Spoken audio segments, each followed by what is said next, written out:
हमारे प्रदेशाध्यक्ष जी आदरणीय मदन जी, उप मुख्यमंत्री श्री प्रेमचंद जी बैरवा, राज्यसभा में वैसे तो पुराने लोगों को भेजा जाता है, उम्रदार लोगों को भेजा जाता है कहते हैं, परंतु मेरे साथी सहयोगी बहुत सालों से मंत्रिमंडल और इसमें भी सब मेरे साथ रहे भी, लड़े भी, हमारी लंबी हिस्ट्री है,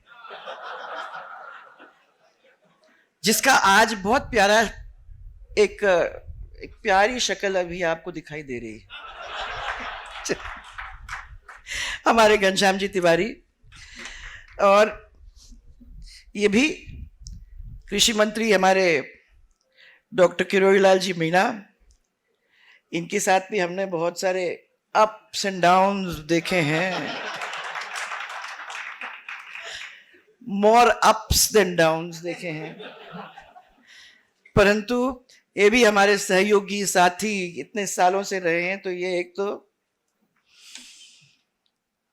साथ में हमारे, अब ये सब बच्चे लोग जो बैठे हैं, साथ में हमारे संसदीय कार्य मंत्री श्री जोगाराम जी पटेल, महिला बाल विकास की राज्य मंत्री डॉक्टर मंजू बागमार, जयपुर की सांसद श्रीमती मंजू जी, महाराज साहब श्री बाल मुकुंद जी महाराज, हमारे विधायक महोदय,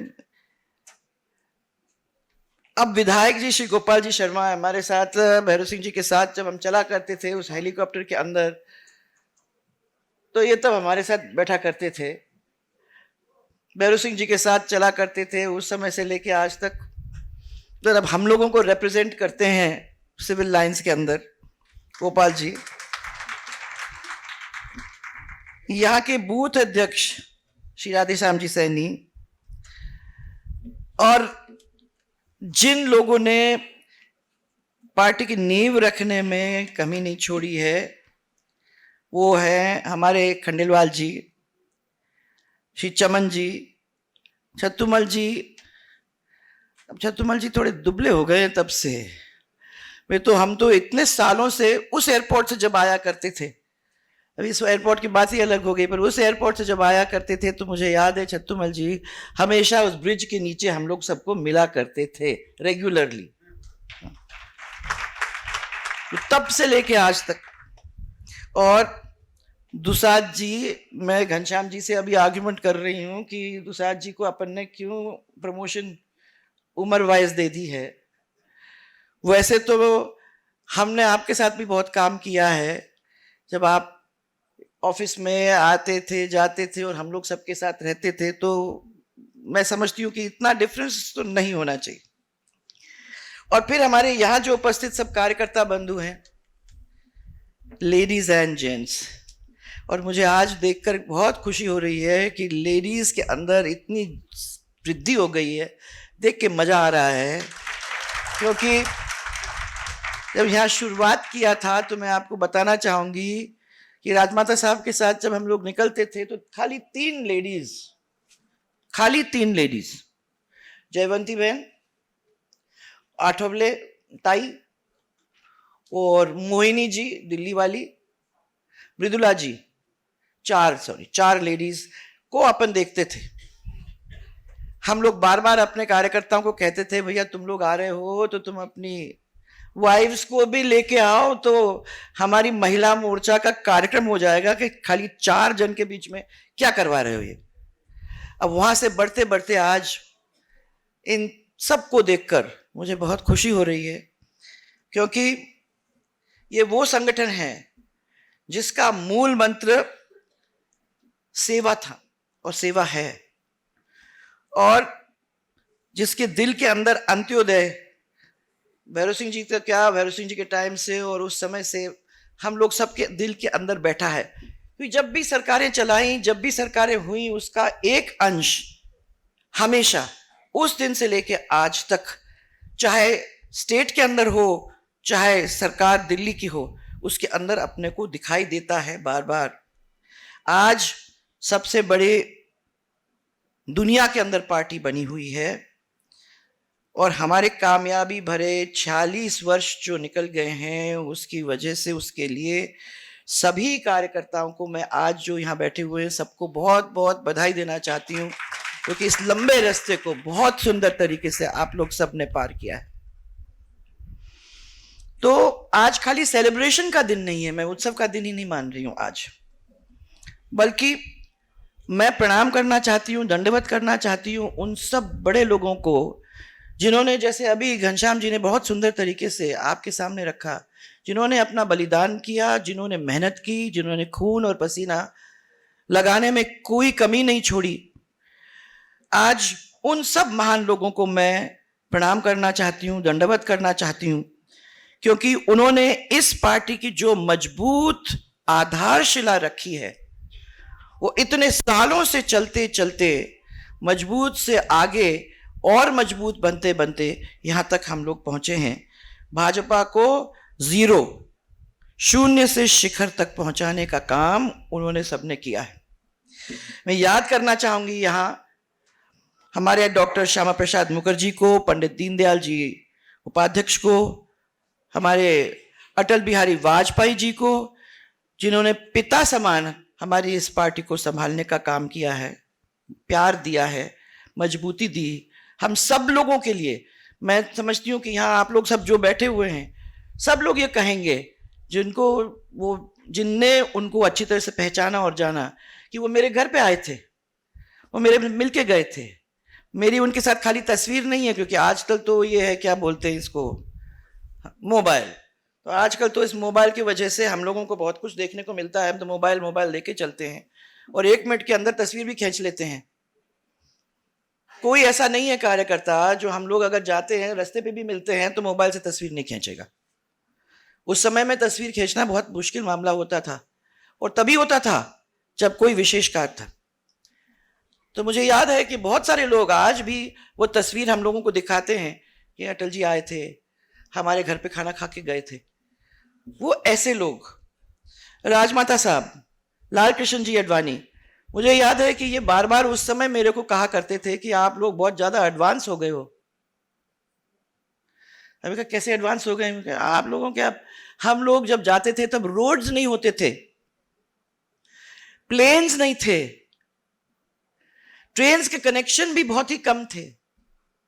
वो आप समझ सकते हो कि कितनी कठिनाइयों को झेलते हुए वो गांव गांव के अंदर जाकर अपने कार्यकर्ताओं को मिल करके उनकी फौज को खड़ा करने का काम उन्होंने किया, और यहां तक कि एक एक का नाम वो जानते थे।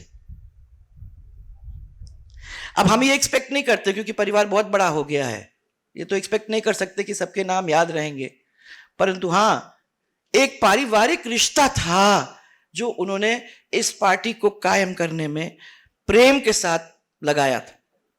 वही राजमाता साहब, मुझे याद है कि 28 दिन के अंदर, 30 दिन में 28 दिन तो दौरे होते थे।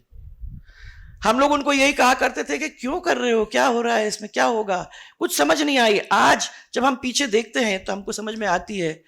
3 बजे उठ के पूजा करना, 6 साढ़े 6 बजे प्लेन पकड़ना, फिर ऐसी जगह में जाना जहां रोड नहीं है, जीप के में बैठना या गाड़ी में बैठ के जाना, और कार्यकर्ता 12 बजे रात को, मैंने कहा मैं तो शर्म आनी चाहिए, महासंबंध के अंदर जब हम लोग थे तो अपने टेलीकम्युनिकेशन मिनिस्टर हुआ करते थे, आपको याद है पहली सरकार में, वहां वो सरकार में, गवर्नमेंट ऑफ इंडिया में, IAS वो।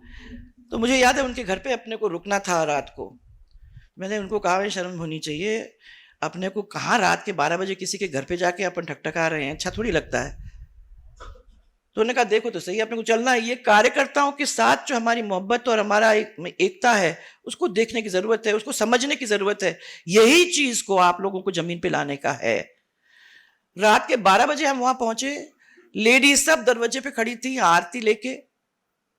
उन्होंने अपने कमरे खाली कर दिए थे राजमाता साहब के लिए। उनको मालूम था कि राजमाता साहब क्या खाती हैं, तो उन्होंने दूध क्या क्या अलग से करके रात के 12 बजे हाथ से रोटी बना के उनको खाना खिलाया। और अपना कमरा उनको दे के कहा कि आप तो यहीं रहोगे। माने वो चीज मुझे याद आती है जब अटल जी ने बाद में, जब हम लोग सब मंत्री बने दिल्ली के अंदर, तो टोका भी और कहा तुम लोग बहुत एडवांस हो गए हो, आजकल तो तुम लोग तो नीचे होते नहीं हो, और ये हेलीकॉप्टर अच्छी चीज मिल गई है, लोग सुबह सुबह 8 बजे निकल जाते घर से और घूम घाम के, सबको क्या क्या क्या करें, हेलीकॉप्टर अंधेरे में उतरता नहीं है, इसलिए 6 बजे तक अपने को वापस आना है, और वापस पहुंच जाते थे। तो तुमने तो वो झेला ही नहीं है, तुम कार्यकर्ताओं के साथ वो कांटेक्ट रख कैसे सकते हो? ये हम लोगों को कहा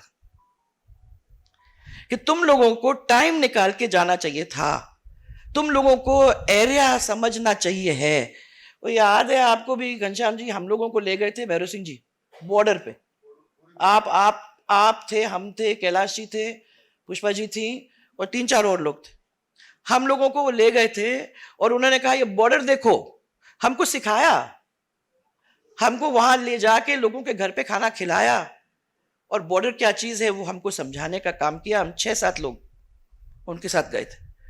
ये एक क्लोजनेस थी उस समय, पार्टी थोड़ी छोटी थी परंतु इनने, और मुझे याद है कि कोई भी पद का लालची नहीं था, ये एक और बड़ी बात थी, कोई भी नहीं था। मुझे याद है कि जब अटल जी का 2 टर्म हो गया, अडवाणी जी के 2 टर्म हो गए, उन्होंने कहा कौन बना सकते हैं हम, तो राजमाता साहब को बनाएंगे। तो राजमाता साहब को कहा कि अब हम आपको बनाने वाले हैं, तो उन्होंने कहा मैं तो नहीं बन सकती जब तक मेरे गुरु महाराज नहीं कहेंगे। तो उन्होंने कहा चलो हम तो गुरु महाराज के पास भी आ जाएंगे, उनको बना लेंगे। तो उनको उनके साथ दतिया गए, दतिया महाराज के पास गए। दतिया महाराज तब जिंदा मने यहाँ थे। तो आश्रम में जब हम पहुंचे, महाराज जी के पास बैठे, तो अटल जी तो आप जानते हो कितने सुंदर तरीके से बात करने का तरीका था उनका, तो उन्होंने तो बहुत सुंदर तरीके से महाराज जी किए और सब कुछ किया। और महाराज जी को आखिर में कहा कि महाराज जी हम ये आपके सामने बैठे हैं, आपके शिष्य हैं, आप इनको आशीर्वाद दो, हम तो बनाने वाले हैं इनको। और रास में जोड़ दिया आपकी आज्ञा से। तो उन्हें कहा मेरी तो आज्ञा है नहीं, क्योंकि ये इस काम के लिए नहीं है, इनका काम अलग है, इनका काम है पार्टी को मजबूत करना, आप लोग लीड करिए पार्टी को, ये आपके पीछे खड़ी रहेंगी और मजबूती के साथ खड़ी रहेंगी, आपको उसकी चिंता करने की जरूरत नहीं है। और राजमाता साहब ने नहीं कहा, तो उन्होंने कहा कि इनका सब कुछ तुम्हारा है। मैंने राजमाता साहब का गुरु के अंदर इतना वो विश्वास था, तो उन्होंने कहा हमारा, दोनों को कहा कि भाई आप लोग आए, मैं आपका, आपने मेरा सम्मान किया, उसके लिए मैं बहुत आदर से आपको धन्यवाद देना चाहती हूं, परंतु अब महाराज जी ने कहा है तो वो नहीं होगा। कोई नहीं, किसी ने नहीं कहा कि अभी महाराज जी को कैसे पहले ही मना लो, तो महाराज जी कह देंगे और हम बन जाएंगे। आज वो चीज मैं कहती हूं पार्टी के अंदर हम लोगों को और मजबूत करने की जरूरत है। हर एक कार्यकर्ता को समझ में आना चाहिए कि ये लोग जो बाहर सामने बैठे हैं, इन लोगों ने भी कितना सब कुछ अपने पार्टी के लिए दिया है, ये कोई भूल नहीं चाहे। ये पार्टी मजबूत पार्टी है, ये पार्टी कांग्रेस पार्टी जैसे नहीं है। हम लोग आते हैं, अपना काम करते हैं और फिर आगे बढ़ जाते हैं। ये चीज बहुत जरूरी है कि हमने अपने परिवार को माना है, इस पार्टी को खाली एक प्रोफेशन के रूप में नहीं देखा है,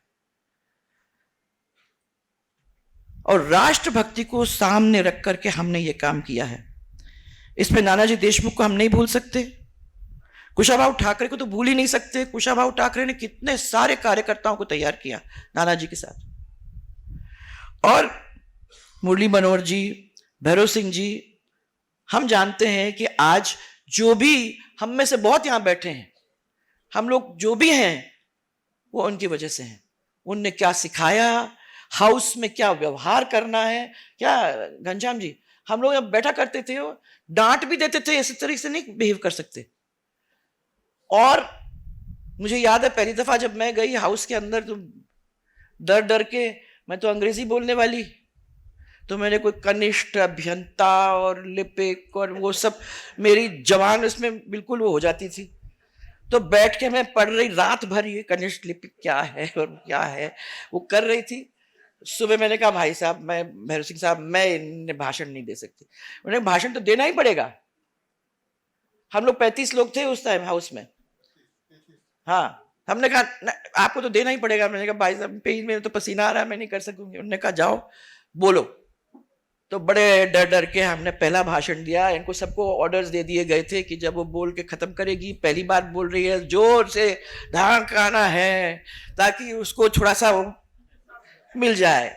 और फिर बाहर आके हम लोगों की सबसे टैक्स वसूली होती थी, 100 रुपए रखो, 200 रुपए रखो और LMB से लड्डू मंगाओ और सबको खिलाओ।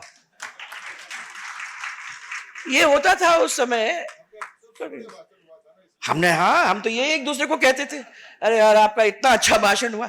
जिसने भी बोला उस दिन उसका नंबर आता था, उसको लड्डू पहले से ही तैयार करके रखना पड़ता था, वो लड्डू सबको बांटते थे। ये था। और जिस प्यार के साथ उन लोगों ने हम लोगों को बड़ा किया है, हम लोगों ने, मैं समझती हूँ कि कुछ तो सीखा ही होगा। ये डॉक्टर साहब का मुझे याद है, वो आपके बहुत बड़ा वो आंदोलन हुआ, हाँ सर, माधोपुर में, जहां सिर फूटे और क्या क्या नहीं हुआ। भैरव सिंह जी तो इनको बचाने के लिए सबसे पहले। तो ये तो सब बहुत सारी चीजें हमने देखी हैं। और मैं तो ये कहती हूं कि ये तो वो लोग आधार स्तंभ थे इस पार्टी के, जिनकी वजह से, जिन्होंने हमको तूफानों के बीच में से इस पार्टी को निकाल के यहां तक लाने का काम किया है। तो आज हम सबकी ओर से मैं उनको सबसे पहले याद करना चाहूंगी। पूरे देश को इस दीपक ने और साथ साथ उसके उजास ने पूरे दुनिया के अंदर अपनी रोशनी फैलाने का काम किया है। और वो है नरेंद्र मोदी, जिसने उसके अंदर अखंड ज्योत बनाने का काम करके और आज इस स्थिति बना के रखी है कि देश के अंदर तो क्या, परंतु दुनिया के अंदर भी इस देश का नाम करने में पूरी तरह से सफल रहे। और ये भी उन्होंने बहुत अच्छी बात कही घनश्याम जी ने, कि आज जो स्थिति है दुनिया के अंदर, किसी को नहीं मालूम कहां जा रहे हैं। आज इंडोनेशिया के लोगों का उसके अंदर भाषण देखा मैंने, जिन्होंने ट्रंप को हाथ जोड़कर के विनती की है कि हम लोग इस चीज में पड़ना नहीं चाहते हैं, कि आप ऐसी स्थिति मत बनाओ कि हम लोग इस चीज में पड़ जाएं और दुनिया नष्ट हो जाए। पर हिंदुस्तान उससे बाहर है। हम लोगों को इसके बारे में अभी चिंता करने की जरूरत ही नहीं है। आप लोगों तो, आपकी तो जिंदगी चल रही है आराम से, कोई चिंता है ही नहीं। आप कभी सोचते भी नहीं हो कि कल क्या होगा, हमारा तो आराम से चल रहा है। ये इसलिए है क्योंकि नॉन अलाइंड का नाम हम लोग फॉरेन मिनिस्ट्री में रहने के बाद मुझे मालूम है, नॉन अलाइंड नेशन का अपन लोगों ने इस अपने देश को एक उपाधि दी थी। और नॉन अलाइन रखना आजकल की दुनिया में बहुत मुश्किल है, परंतु उन्होंने सफलता के साथ इसको किया है। उसकी सफलता को पूरी दुनिया ने माना भी है। नहीं तो जैसे जिस है, इनमें पहुंचने का काम हिंदुस्तान के लिए बहुत मुश्किल होता था। तो उनको भी हम बहुत बहुत धन्यवाद देना चाहते हैं। और इस संगठन की लॉ को कोने कोने तक पहुंचाने का काम हमारे प्रदेश के अंदर हमारे मदन जी ने, हमारे अध्यक्ष जी ने भी बहुत पूरी तरह से अपना जोर लगा के करने का काम किया है। तो ये वहां नहीं रुकी है, वो वहां से लेके आज तक चल रही है कि मदन जी, हमारे मुख्यमंत्री जी, सब मंत्रिमंडल लोग के लोग, सब लोगों ने जा जाके अपने अपने क्षेत्र के अंदर उसको बढ़ाने का, उसको मजबूत करने का काम किया है। थोड़ी सी हिस्ट्री में इन्होंने तो बहुत ही विस्तार से आपको समझाया, मैं तो उसको जल्दी जल्दी में बता ही इतनू, मेरा भी टाइम ही अप हो जाएगा। 21 अक्टूबर 1951 जनसंघ का जन्म। उस समय न साधन था न अनुभव था, हम लोग धीरे धीरे समझने की कोशिश कर रहे थे। और मुझे याद है कि कार्यकर्ता भी कम थे, क्योंकि कार्यकर्ता भी पूरी तरह से हम लोग रीच आउट भी नहीं कर पाए थे तब तक। तो मैं समझती हूं कि जो मंत्र उस समय हमारे कानों में फूंका गया था वो ये था, राष्ट्र फर्स्ट, राष्ट्र प्रथम। ये मंत्र संगठन के अंदर मैंने बार बार कूट कूट कर हम लोगों को सबको समझाया गया था, और यही कारण है तब से लेके आज तक कि हमारा दल आज दुनिया के सबसे बड़ी पॉलिटिकल पार्टी बनी है। वो इसी वजह से बनी है कि हम लोगों ने, किसी ने उस चीज को भूला नहीं। हम सब चुनाव जीतने तक ही सीमित नहीं हैं, हम लोगों ने लोगों के दिल को भी जीतने की कोशिश की है। तब की थी परिवार मान के, और अब भी कर रहे हैं कि ये समझ आके लोगों को बार बार कि ये हम लोगों ने तब से छोटे बच्चे की लेवल से बड़ा करा है, और इस वट वृक्ष को जिंदा रखने का काम सिर्फ नेतृत्व का नहीं है, हम सबका है। उस चीज को याद दिलाने का काम बार बार कहते हैं। अब जन्म कैसे हुआ आप तो लोग तो जानते ही हो। 1977 में मुझे याद है, इंदिरा गांधी जी ने जब आपातकाल खत्म कर चुनाव करने का जब फैसला किया था, तब हमारे जयप्रकाश जी नारायण ने आह्वान किया और सभी जो कांग्रेसी पार्टी नहीं थे वो सब एक साथ आके विलय, तो उस समय कांग्रेस पार्टी में होके सब लोगों ने मिलके एकजुट जनता पार्टी बनाने का, अगेंस्ट कांग्रेस, सब ने ये अपना मन बनाया। 1 मई को जनसंघ का विलय हुआ और कुछ ही दिन बाद ये तो आवाज उठने लगी, जैसे इन्होंने बताया आपको कि भैया तो आप में नहीं रह सकते, आरएसएस से जुड़े व्यक्ति इस पार्टी में नहीं रहेंगे। तो 6 अप्रैल को 1980 में भारतीय जनता पार्टी बनी, और पहले अध्यक्ष जैसे आपको मालूम है अटल बिहारी वाजपेयी जी बने। घनश्याम जी ने कहा कि वो सौभाग्यशाली थे कि उस टाइम वो थे वहां, और मैं भी बहुत सौभाग्यशाली थी कि उस समय उस बॉम्बे के रेस कोर्स में वानखेड़े स्टेट, वहां इतने जोरदार तरीके से इतना बड़ा कार्यक्रम हुआ जिसके अंदर हम सब यंग थे, युवा थे उस समय, हम लोगों ने भी भाग लिया। विवाद नहीं थे, विवाद की बात ही नहीं की मैंने। युवा तो हमेशा रहेंगे, युवा तो यहाँ की बात है। आप तो देखिए ना, आपकी आवाज कितनी जोरदार है। वो तो क्या है, अगर यहां हो जाते हैं तो फिर तो यहां हो जाएंगे, पर जब यहां ठीक है तो फिर तो सवाल ही नहीं उठता है। हम तो जवान हैं। इसके बाद 1984 में चुनाव हुए लोकसभा के, और इंदिरा गांधी जी की डेथ हुई, सहानुभूति की लहर फैली, उसकी वजह से कांग्रेस को मदद मिली, और खाली 2 लोग जीत के आए भारतीय जनता पार्टी में। उस समय मुझे राजनाथ साहब ने कहा कि तुम्हें चुनाव लड़ना है।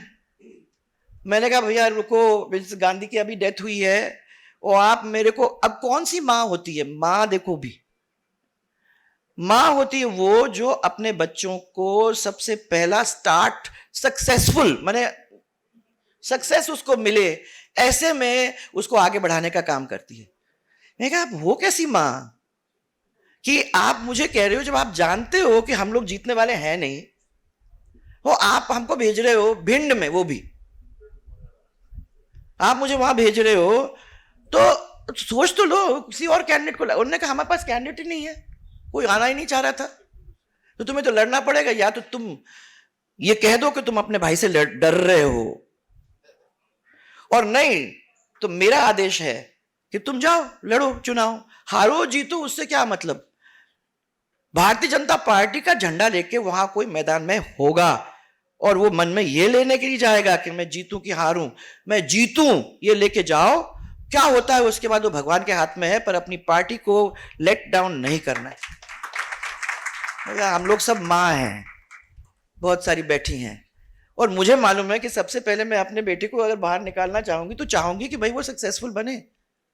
तो मैंने कहा मैं अपना नोट ऑफ डिसेंट लिख रही हूं कि ये ठीक नहीं है जो आप कर रही हैं, परंतु क्योंकि मां है इसलिए जाना है, और क्योंकि आपने कहा है इसलिए निकलेंगे, हार के तो आना ही है। वही हुआ, 2 ही लोग जीते, वो पहला एक चुनाव था मेरा, फर्स्ट चुनाव। वो आप लोग सब तो हम लोग की वही वही वही हालात हुए। पर मैं कह रही हूं कि आप लोग तो सब लड़े, हम लोगों को सबको ये कहा गया था कि, और हम लोग ऐसे नहीं, सब इंटेलिजेंट लोग बैठे हुए, सबने कहा होगा भैया कहीं ना कहीं कि हमें मालूम है कि हमारी हालत क्या होने वाली है, परंतु पार्टी के लिए कोई सीट खाली नहीं जानी चाहिए, इसलिए लड़े। 61 में 85 में 89 में ये संख्या 85 तक पहुंच गई, 91 में 120 तक हो गई, 96 में 161 तक बन के हम लोग सबसे बड़ी पार्टी बने, वाजपेयी जी पीएम बने, बहुमत नहीं होने की वजह से 13 दिन के अंदर सरकार गिरी। फिर 1998 में मध्यावधि चुनाव हुए, एनडीए का गठन हुआ, और फिर सेवा के लिए हम लोग सब सत्ता में आए। 99 में जयललिता वाली पार्टी क्या था, एआईडीएमके वालों ने एआईडीएम अपना समर्थन वापस कर लिया और सरकार फिर गिर गई। इसके बाद 99 में एनडीए ने, क्योंकि वो सब लोग इकट्ठा हो गए, पर एनडीए ने 333 सीट लेकर अपनी सरकार बनाई। और इसके बाद 2004 से 14 तक यूपीए की सरकार सत्ता में रही। 2014 में मोदी जी के करिश्माई नेतृत्व के अंदर हम लोगों ने पहली बार, इस पार्टी ने अकेले 282 सीट्स जीतने का काम किया, 282 सीट्स। और तब से लेकर आज तक भारतीय जनता पार्टी सत्ता के माध्यम से देश की सेवा करती आ रही। 2 से 303 सीट की यात्रा, 0 से 21 प्रदेश के अंदर सरकारें, 46 साल में हमने कई कई पड़ाव देखे। कई लोग भाजपा में आए भी, कई लोग वापस चले भी गए। राजनीति में तो ये उतार चढ़ाव होते भी हैं और ऐसा भी होता है, वो अपन अच्छी तरह से आजकल देखते हैं। कई लोग ऐसे भी हैं जो दल बदल लेते हैं परंतु दिल नहीं बदलते, मानसिकता वही रहती है। और ऐसा भी होता है कि जो दल बदल लेते हैं वो दिल भी बदल लेते हैं और पार्टी के अंदर जैसे दूध और शक्कर मिल जाते भी हैं। पर ये हमारे लिए, मैं हमेशा अपने बात जब भी आप लोगों से करती हूँ कार्यकर्ता से, तो मैं हमेशा कहती हूँ कि जरूरी है कि हमारे जो मूल विचारधारा के कार्यकर्ता हैं उनको सम्मान हर वक्त हर समय मिलना चाहिए। खतरा तो हम लोग सबको उनसे है जो पहले अपना सोचते हैं, सेल्फिश लोग पहले अपना सोचते हैं कि पार्टी का क्या होगा, हमें कोई मतलब नहीं है। ऐसे तो कई हैं जो इधर से नाचे, यहाँ जीत के गए, उधर गए, फिर उधर से नीच के गए, फिर उधर गए, उधर जीत के गए, फिर वापस पार्टी में आके फिर जीत के गए। मैंने ये चीजों के बारे में, ये सबसे बड़ा खतरा है। इस चीज के ऊपर अपने को ध्यान देना ये बहुत जरूरी है। नियुक्तियां और दायित्व उन कार्यकर्ताओं को देना चाहिए जिनमें संगठन के प्रति निष्ठा भी है, समर्पण भी है, संस्कार भी है। इसलिए उनको बार बार चेक करने की जरूरत है। हम लोगों को मालूम है कि हमेशा हुआ करता था, जो कार्यकर्ता मूल भाजपा का है, पार्टी विचारधारा से बचपन से रहा है, उन्हें मिलना चाहिए अवसर। और यह हमारा सिद्धांत भी रहा है। विचारधारा से हम लोग न पहले हमने कभी समझौता किया, न पहले किया, न आज करेंगे। यह हमारी विचारधारा है। इस विचारधारा को मजबूत रखने के लिए, जैसे अभी आपको घनश्याम जी ने कहा, बहुत लोगों ने अपना बलिदान दिया। और मैं एक और बात कह के आप मेरी बात बंद करूंगी। उसमें ये 1996 में जब अटल जी के 13 दिन की सरकार जब गिरने को आई, तब आपको सबको मालूम है कि सत्ता में बने रहने के लिए जोड़ तोड़ तो सब करते ही हैं। बहुत सारी पार्टीज ने कांटेक्ट भी किया, बहुत सारे लोगों ने कहा कि आप इनसे बात कर लो, उनसे बात कर लो, आपको हो जाएगा, परंतु लकीर के फकीर थे वो। तो उन्होंने ये तो कहा भरे सदन में पार्टी तोड़कर नया गठबंधन करने से यदि सत्ता हाथ में आती है, कोट कर रही हूं मैं, तो मैं ऐसे सत्ता को चिमटे से भी छूना पसंद नहीं करूंगा। ऐसे भी लोग थे हमारी पार्टी के अंदर, ऐसे भी लोग हमारे कार्यकर्ताओं को बना रहे थे। आज आप लोग यहां तक आए हो, बहुत लोगों की मेहनत इसके पीछे है और बहुत लोगों ने अपना कंधा इस पार्टी को बढ़ाने के लिए लगाया भी है। मैं अब ये कह रही हूं कि हम बहुत सशक्त हाथों में हैं, मजबूत हाथों में हैं, परंतु खाली उनके ऊपर छोड़ के अगर हम ये सोचे कि हमें कुछ करने की जरूरत नहीं होगी, तो मैं तो समझती हूँ कि एक एक कार्यकर्ता को ये ध्यान में रखने की जरूरत है कि ये एक पार्टी जो है वो एक के ऊपर नहीं, अनेकों के ऊपर, अपने कार्यकर्ता, एक एक कार्यकर्ता के ऊपर वो जिम्मेदारी छोड़ती है, क्योंकि वही लोग इस पार्टी को वहां तक पहुंचाने का काम कर सकते हैं। तो आखिर में इतना ही कहूंगी कि ये वो पार्टी है जिसको मजबूत करने के लिए हम सब कार्यकर्ता को लगे रहना है। हम इस काम को छोड़ नहीं सकते अधूरा, अरे कोई चिंता करने की जरूरत नहीं है, सब लोग बैठे हुए हैं, ये लोग संभाल लेंगे ना। हमको तो खाली पद चाहिए। मैंने कार्यकर्ता जो मैंने, आप खाली बोल दीजिए तो हमारा वो हो जाएगा। मैं सबको कहा, मैंने तुमसे पद से क्या मतलब है भाई, अपना काम करो, पद अपने आप ही आएगा। परंतु हमने ये भी कहा है कि हम लोगों को जो वो मजबूत कार्यकर्ता, जो पहले के कार्यकर्ता हमारे, जिनने संगठन के अंदर अपनी निष्ठा दिखाई है, जिनने बचपन से काम किया है, उनको भी हम लोगों को कंधे से कंधा मिलाकर उनको भी साथ लेकर चलने की जरूरत है। तो इसलिए ध्यान रखिए, पद को भूल जाइए, काम करिए। ये पार्टी बिना पद के लिए, बिना किसी लालच के आज यहां तक पहुंची है। इस पार्टी को हमने सबसे बड़ी दुनिया के अंदर पार्टी बनाई है। मैं आप फिर से कह रही हूं कि इस पार्टी को उस जगह में बने रहना है। 2047 की बात कर रहे हैं। जब अपन बात कर रहे हैं तो खाली बात नहीं है ये, खाली किताब में पढ़ने की बात नहीं है ये, खाली एक दूसरे के बारे में छेड़छाड़ करने की बात नहीं है ये एक वो चीज है जिसको हम पा सकते हैं अगर हम लोग मिलकर काम करेंगे, अगर पार्टी को अपनी मां मानेंगे, अगर हम अपने नेतृत्व को मजबूत बनाने के लिए उनके पीछे खड़े रहेंगे और अपनी आवाज को बुलंद रखने का काम करेंगे और हम डरेंगे नहीं हमारी पार्टी के लिए लड़ने के लिए। इसलिए मैं फिर से आपको धन्यवाद देना चाहती हूं, आप लोग सबको, क्योंकि अपन हर साल मिलते हैं, ये बातों को रखते हैं और आज पूरे प्रदेश के अंदर ये बातें जा रही हैं। मैं उनको सबको धन्यवाद देना चाहती हूँ। आज आप लोग सबसे मिली इसी कार्यक्रम में, आपको बहुत बहुत धन्यवाद देना चाहती हूँ और मुझे विश्वास है कि आप लोग इसको बनाओगे, मजबूत बनाओगे और आगे ये पार्टी चलेगी जैसे इतने सालों से चलती आई है और मजबूती से चलेंगे। आपको बहुत बहुत धन्यवाद फिर से।